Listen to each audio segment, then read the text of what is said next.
Conságrate a Dios cada mañana. Haz de esto tu primer trabajo. Por la mañana, oh Señor, elevo a ti mi voz. A tu buen nombre doy loor, con gratitud mi Dios. Buenos días, Señor Jesús.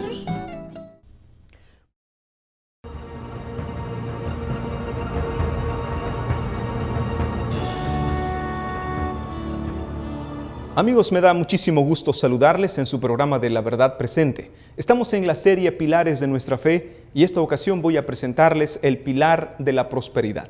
Vamos a inclinar el rostro y vamos a pedir la bendición de nuestro Padre para el estudio. Querido Dios y nuestro Padre, muchas gracias por permitirnos una vez más tener este tiempo para el estudio de tu palabra. Queremos rogarte que tu Santo Espíritu esté con cada uno de nosotros, con nuestros hermanos que están frente al televisor con la esperanza de encontrar un mensaje para ellos, el secreto para satisfacer sus necesidades. Queremos rogarte, Padre, que el mensaje de hoy no solo nos deje en claro lo que tú esperas de nosotros, sino que además nos muestres lo dispuesto que estás a bendecirnos. Te lo rogamos en el nombre de Jesús. Amén. Bueno, estimados, vamos entonces a estudiar el pilar de la prosperidad. Y cuando digo el pilar de la prosperidad, lo digo convencido de que si hay algo que Dios anhela para con nosotros, es que seamos prósperos en todas las cosas. Por ejemplo, allá en la tercera carta de Juan, el apóstol, obviamente de parte de Dios, hace una declaración muy significativa. Tercera carta de Juan en el versículo 2. Amado, yo deseo que tú seas prosperado en todas las cosas. Estimados, cuando hablamos de prosperidad, creo que ningún texto ningún texto nos da tanto aliento como este precisamente. Yo deseo que tú seas prosperado en todas las cosas. Así que no tenga miedo de la prosperidad, no tenga miedo. Esta ocasión vamos a estudiar cuál es ese secreto de la prosperidad. ¿Cómo podemos lograrla? ¿Se interesa realmente Dios en esto? Bueno, para empezar ya vimos que sí se interesa. Se interesa que seamos prósperos en todas las cosas. Que tengamos salud espiritual, que tengamos salud física, que podamos suplir todas esas necesidades materiales. Así que, ahora, este Dios maravilloso que dice que desea que seamos prósperos, fíjese qué clase de Dios lo está diciendo. En el libro de los Salmos podemos encontrar otro texto maravilloso para entender el secreto de la prosperidad. El Salmo 24. Y vamos a ver el versículo 1. De Jehová es la tierra y su plenitud, el mundo y los que en él habitan. Resulta maravilloso ver que por un lado Dios me dice que quiere que yo sea prosperado en todas las cosas, y por otro lado me dice, es que yo soy el dueño del universo y soy el dueño de todo lo que hay en él. Estimados, es realmente inspirador. Dios no solo anhela que seamos prósperos en todo, sino que Él nos recuerda, soy el dueño del universo y el dueño de todo lo que hay en él. Y no solo eso, Dios todavía va más allá en su palabra, en el libro de Ageo. Vamos a ver en el libro de Ageo, en el capítulo 2, versículo 8. Ageo es uno de los textos, de los libros pequeñitos del Antiguo Testamento que a veces se esconden, pero ahí está. Ageo, capítulo 2, versículo 8. Mía es la plata y mío es el oro, dice Jehová de los ejércitos. Noten, estos 3 versículos deben traer esperanza a nuestro corazón. Dios es el dueño del oro, Dios es el dueño de la plata, y ¿saben qué es lo más maravilloso?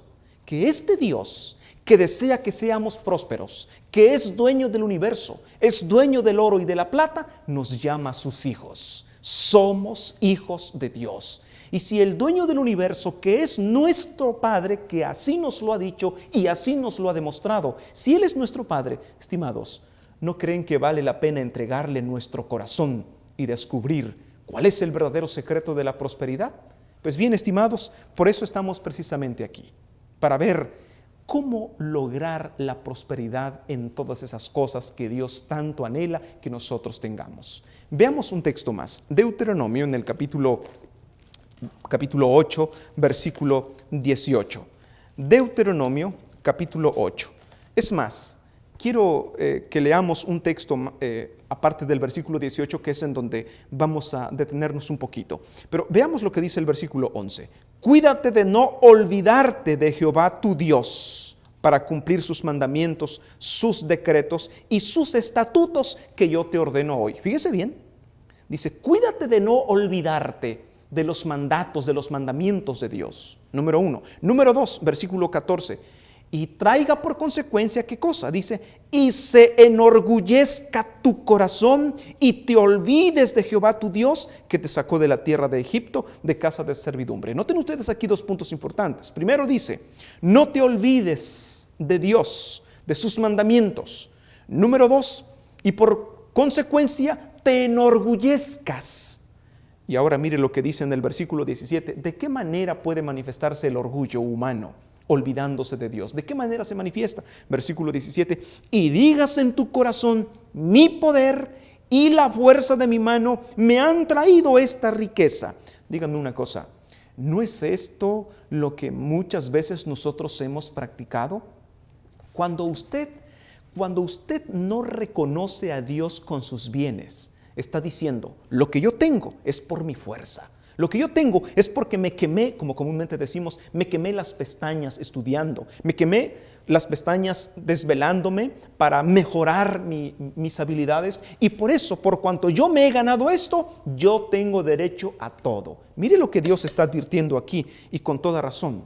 Versículo 18 dice, sino acuérdate de Jehová tu Dios, porque Él te da el poder para hacer las riquezas, a fin de confirmar su pacto que juró a tus padres como en este día.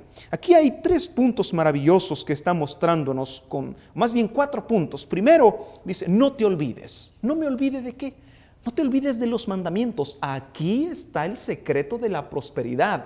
Reconoce a Dios obedeciendo sus mandatos. Porque si tú no obedeces sus mandatos, enseguida te olvidas de dónde vino lo que tienes. Tu corazón se llena de orgullo y olvidas que Dios es tu Padre y Dios es tu sustentador. Así que aquí tenemos el secreto. ¿Cuál es el secreto de la prosperidad? ¿Gracias a quién podemos obtener recursos? Es gracias a Dios. Y el secreto radica en obedecer sus mandatos. Ahora, cuando hablamos de bienes materiales, Dios a los israelitas, a los judíos, como a otras personas que existieron antes de que la nación judía existiera como tal, Dios les dio un secreto. Y es una palabra que a muchos les molesta, tal vez por la desagradable experiencia. Se llama diezmo. Algunas personas cuando oyen el diezmo se sienten amenazados, se sienten agredidos, piensan que todo predicador tiene que hablar del diezmo porque de algo tiene que vivir. Estimados, llega el momento en el que tenemos que quitarnos los prejuicios de nuestro corazón y dejar que Dios nos hable con claridad en su palabra. Primero, ¿cuáles son esos mandatos que Dios dio y que Él esperaba que nosotros guardáramos, y que por consecuencia el guardar esos mandatos había prosperidad? ¿Cuáles son estos mandatos? El primero y el que hoy vamos a estudiar está en el libro de Levíticos, capítulo 27, el versículo 30. Levítico 27, 30 y 32. Y el diezmo de la tierra, así de la simiente de la tierra como del fruto de los árboles, de Jehová es cosa dedicada a Jehová. Versículo 32. Y todo diezmo de vacas o de ovejas, de todo lo que pasa bajo la vara, el diezmo será consagrado a Jehová. Noten ustedes, aquí estaba un secreto, una orden, un mandato. Todo el diezmo es de Dios. ¿Qué es eso del diezmo? El 10% de los ingresos, el 10% de las ganancias. Ya sea que usted tiene un negocio o ya sea que usted tiene un empleo y tiene una cantidad fija, el 10% de esos ingresos, ¿a quién pertenece? De acuerdo a las Escrituras, pertenece a Dios. Pero ¿en qué ocupaba Dios ese dinero o ese diezmo? ¿Acaso Dios lo necesita? Está claro en la Escritura que no. Dios es el dueño del universo. Entonces, ¿por qué pide el diezmo? Estimados, hay un gran mensaje en esa orden de Dios de devolverle el diezmo. Primero, veamos para qué se usaba el diezmo en ese entonces, en el libro de los Números en el capítulo 18, versículo 21. Números, el capítulo 18, y veamos el versículo 21. 18, 21. Y he aquí que yo he dado a los hijos de Leví todos los diezmos en Israel por heredad, por su ministerio, por cuanto ellos sirven en el ministerio del tabernáculo de reunión. Fíjense bien, el diezmo tenía una función bien particular. Era dedicado a personas que consagraron su vida al ministerio. Cuando los israelitas recibieron la herencia de la tierra de Canaán, 11 de las 12 tribus, 11 recibieron cada uno su porción de territorio, pero había una. La tribu de Leví no recibió herencia como las demás tribus. ¿Por qué razón? Porque una tribu debía ser consagrada para el servicio en el santuario, lo que significaba que ellos, en lugar de hacer un trabajo secular, tenían que dedicarse al trabajo de la causa de Dios, en el ministerio del santuario. Entonces, como ellos no podían trabajar en otros asuntos porque estaban consagrados 100% al ministerio, entonces Dios hizo provisión. Y en el momento en que estas personas depositaban el diezmo, no era pensando en tengo que mantener a los levitas. No, el diezmo es de Dios. Y era entregado a las personas consagradas a Dios. Por eso usted debe tener cuidado cuando deposita su diezmo en alguna iglesia. ¿Se está usando correctamente? ¿Es realmente la obra de Dios? ¿Las personas están consagradas realmente al servicio de Dios? La Escritura enseña con claridad entonces que en la antigüedad el diezmo se usaba precisamente para los que estaban consagrados 100% al ministerio de Dios. No se trataba solamente de personas que intentaban predicar el evangelio en este caso. Se trataba de personas consagradas al servicio de Dios. Ahora, además del diezmo, también Dios presentaba un llamado al pueblo de Dios. Por ejemplo, en el libro de los Salmos, el Salmo 96, veamos el versículo 8. Salmo 96, 8. Dad a Jehová la honra debida a su nombre, traed ofrendas y venid a los atrios. Si ustedes se dan cuenta, aquí tenemos un llamado o una enseñanza. Dios no solamente enseñó a dar el diezmo, Dios también enseñó a dar la ofrenda. Son dos prácticas diferentes. En el diezmo es Dios quien decidía qué cantidad se devolvía, pero la ofrenda era la persona la que decidía. Por ejemplo, en el libro de Éxodo, en el capítulo 25, se da testimonio de las instrucciones que los israelitas recibían. Esta es la ofrenda que tomaréis de ellos: oro, plata, cobre, azul púrpura, carmesí, lino fino, pelo de cabras, etc. Todo esto que ellos estaban recibiendo, lo estaban dando, según el versículo 2, estaba dándolo de su voluntad. Dice: di a los hijos de Israel que tomen para mí ofrenda, de todo varón que la diere de su voluntad, de corazón tomaréis mi ofrenda. El texto que había leído anteriormente era el versículo 3, pero en el versículo 2 se encuentra la palabra clave. ¿Quién decidía cuánto se daba de ofrenda? Era la persona misma. Dependiendo de la gratitud, entonces la persona entregaba su ofrenda. Son dos cosas diferentes. Si una persona da el diezmo, no puede decir que es una persona agradecida. Cuando uno da el diezmo, está uno mostrando fidelidad. Pero cuando uno da la ofrenda, está mostrando gratitud. Porque la ofrenda tenía que ver con el sentido de la gratitud. De acuerdo a la voluntad de uno, era cómo se manifestaba la cantidad. Entonces, aquí hay un punto importante. Los diezmos se usaban para el sostenimiento de los levitas. Las ofrendas se usaban para el sostenimiento material del santuario. Cuando llegó el momento de construirlo, ellos entregaron ofrendas voluntarias. Ahora, un punto importante aquí es que cuando algún creyente, algún cristiano, no practica estas dos enseñanzas, mire cómo Dios se expresa hacia estas personas. En el libro de Malaquías, el último libro del Antiguo Testamento, Malaquías en el capítulo 3, versículo 8 y 9. ¿Robará el hombre a Dios? Pues vosotros me habéis robado y dijisteis: ¿En qué te hemos robado? En vuestros diezmos y ofrendas. Malditos sois con maldición, porque vosotros, la nación toda, me habéis robado. No es mi intención intimidarlo a usted. No es mi intención asustarlo y decirle, si usted no da la ofrenda, si usted no da el diezmo, será maldito. No es la intención. Dios no entregó a su Hijo por dinero. Dios entregó a su Hijo por usted.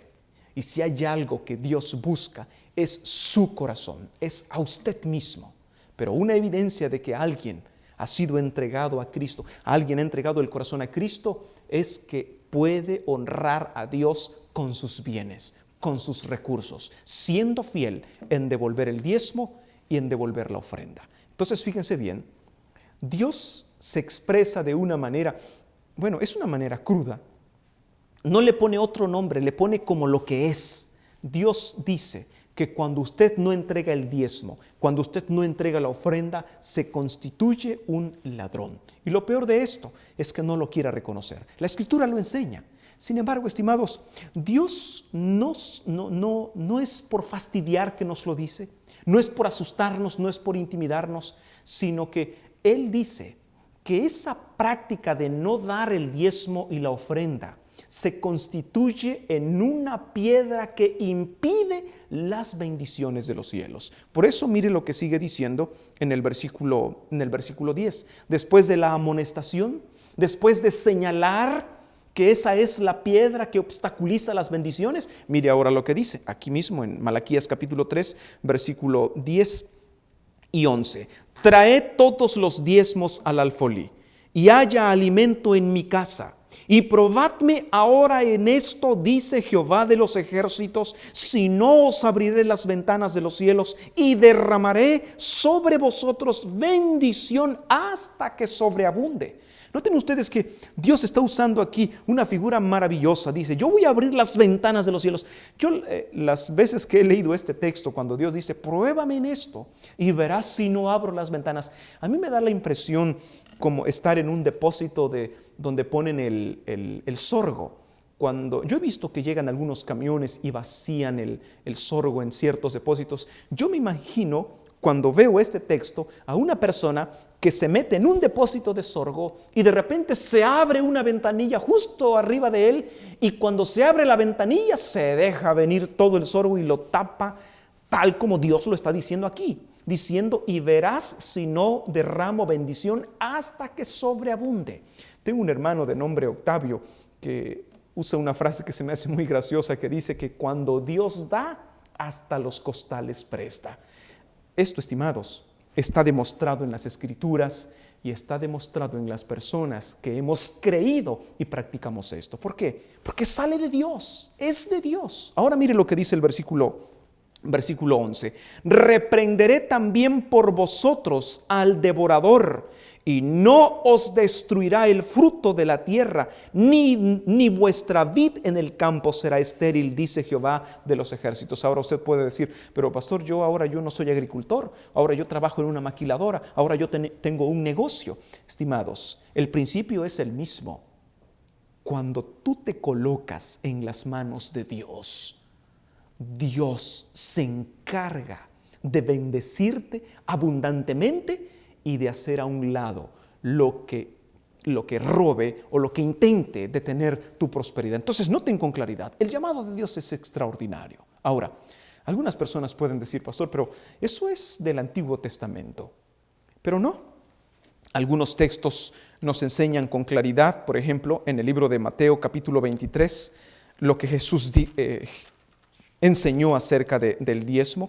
Mateo capítulo 23, y veamos el versículo 23. Ay de vosotros, escribas y fariseos. Fíjese lo que dice. Ay de vosotros, escribas y fariseos, hipócritas, porque diezmáis la menta y el eneldo y el comino, y dejáis lo más importante de la ley, la justicia, la misericordia y la fe. Y agrega, esto era necesario hacer sin dejar de hacer aquello. Es decir, sí, hay cosas más importantes. Lo más importante en materia del diezmo y ofrenda, lo más importante no es la cantidad. Lo más importante es la intención, la sinceridad con que se da. Y esto es lo que Jesús precisamente está diciendo ahora. Sí, hay cosas importantes, pero el hecho que sean importantes no significa que al hacerlas tenemos que dejar de hacer lo menos importante. Entonces, Jesús estaba diciendo aquí, el diezmo es necesario, la justicia, el amor, la gracia son más importantes, pero era necesario hacer una cosa sin dejar de hacer la otra, es decir, sin dejar de dar el diezmo, porque es un principio establecido desde la antigüedad por Dios. Un principio que Dios da a sus criaturas. ¿Por qué? ¿A poco Dios solo era padre de los judíos? ¿A poco Dios solo era Dios de los judíos? ¿A poco Dios solo desea la prosperidad de los judíos? Dios también desea la prosperidad de usted, de acuerdo a lo que vimos en la tercera carta de Juan en el versículo 2. Dios desea que sea usted prosperado en todas las cosas. Y el secreto está en esto: reconocer a Dios como el dador de todo lo que tenemos, como el autor de las maravillas para con nosotros. Entonces noten ustedes, el diezmo no es un asunto que estaba solamente restringido a los judíos. Es más, antes que el pueblo judío realmente existiera, ya estaba la práctica del diezmo, según nos lo dice en el libro de Génesis, en el capítulo 14, Génesis capítulo 14, versículo 19 y 20. Y le bendijo diciendo: bendito sea Abraham, el Dios altísimo, creador de los cielos y de la tierra. Y bendito sea el Dios altísimo, que entregó tus enemigos en tu mano. Y le dio a Abraham los diezmos de todo. Todavía no existía el pueblo de Israel y el sistema del diezmo ya existía. ¿Por qué? Porque esto no está restringido a una sola nación. El diezmo es la práctica de reconocer a Dios como el sustentador nuestro, no solo como nuestro redentor, sino como el sustentador. Estimados, por lo tanto, cuando usted devuelve el diezmo, cuando usted da una ofrenda en la causa de Dios, ¿qué es lo que está diciendo? Está reconociendo a Dios como el creador. Está reconociendo a Dios como su sustentador, como el que lo ayudó, como el que le dio la salud, la inteligencia, gracia, etc. Y de esa manera, estimados, es como usted está reconociendo a Dios cuando entrega su diezmo, cuando entrega su ofrenda. Entonces noten ustedes, el diezmo existía mucho tiempo antes que el pueblo de Israel existiera como nación. El diezmo no es parte de los sistemas rituales que quedaron cancelados con la muerte de Cristo, de ninguna manera. El propio Señor Jesucristo aquí les amonestó: una cosa era necesaria hacer sin dejar de hacer la otra. Otro importante tema o texto que nos ayuda a entender que el diezmo sigue siendo práctica igual del mismo Nuevo Testamento es la referencia que nos encontramos en el libro de los Hebreos, en el capítulo 7, versículo 8. Hebreos capítulo 7, veamos el versículo 8. Y aquí ciertamente reciben los diezmos hombres mortales, pero allí uno de quien se da testimonio de que vive. Noten ustedes que la referencia en este libro de Hebreos es que ciertas personas siguen entregando el diezmo. ¿Por qué lo siguen entregando? Porque es parte de del mismo sistema de fidelidad. Así como en la antigüedad había levitas consagrados para el servicio, 100% el servicio de Dios, también hoy, cuando habla, por ejemplo, Pablo a los Corintios y habla acerca de los pastores, de los ministros que trabajan en el Evangelio, tienen derecho a vivir del Evangelio, usando esta frase para demostrar que así como los levitas que eran consagrados 100% al ministerio, a la causa de Dios, así también los pastores hoy, que son consagrados 100% al ministerio, también tienen derecho al sostenimiento. Y para esto es que se usa los diezmos. Entonces, noten ustedes, de acuerdo a las Escrituras, Pablo estaba consciente de que el diezmo no había desaparecido. El diezmo estaba presente. Jesús lo reconoció. En el libro de los Hebreos se hace referencia a ello, y por eso quiero leerles el texto al que estaba haciendo referencia en la primera carta a los Corintios, el capítulo 9, versículo 13 y 14. ¿O no sabéis que los que trabajan en las cosas sagradas comen del templo y que los que sirven al altar del altar participan, así también ordenó el Señor a los que anuncian el Evangelio que vivan del Evangelio. De esa manera, estimados, nos damos cuenta de una gran verdad. El diezmo no era una práctica restringida a los israelitas. El diezmo es un principio para todo aquel que quiere reconocer a Dios no solo como el Creador, sino como su sustentador. Gracias por habernos acompañado hoy. Para los que están tratando de leer la Biblia en un año, en la pantalla pueden ver los capítulos para este día.